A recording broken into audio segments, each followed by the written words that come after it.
I da ste ljudi, evo nas ponovo u Mate i ljudi, danas ćemo se zezati.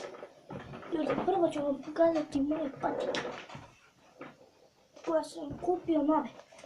Pogledajte ljudine, pogledajte kakve to imaju krampone, Adidas, Bejlove, ja mislim da su ovo Bejlove kopačke, ali vrhunske su. Gledajte.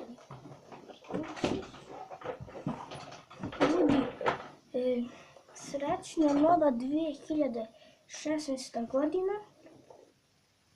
Želim da vam čestitam.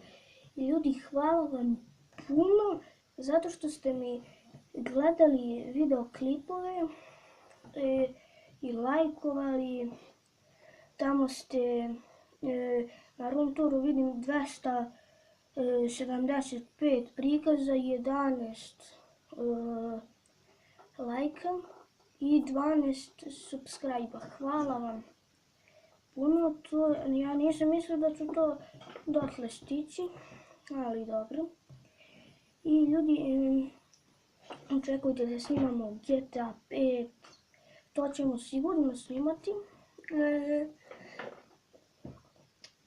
Čekajte, ja sam rekla, za rođendan, kad mi bude rođendan, majka će mi kupi, čekaj šta da tražim, Virtual Tennis 4 i kupit ću iPhone. Znači, to je moja želja.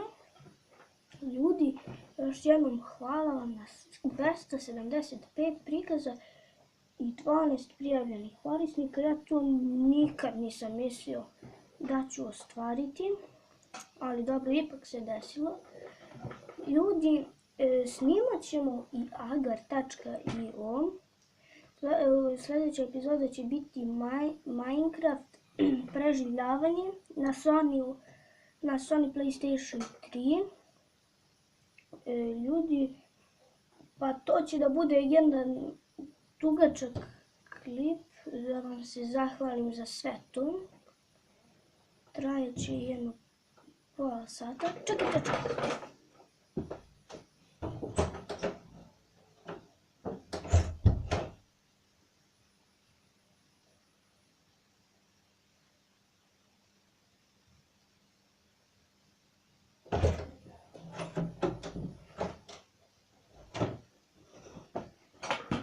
I ljudi, to bi bilo to što se tiče ove gledali ovaj video, vidimo se uskoro, ćao!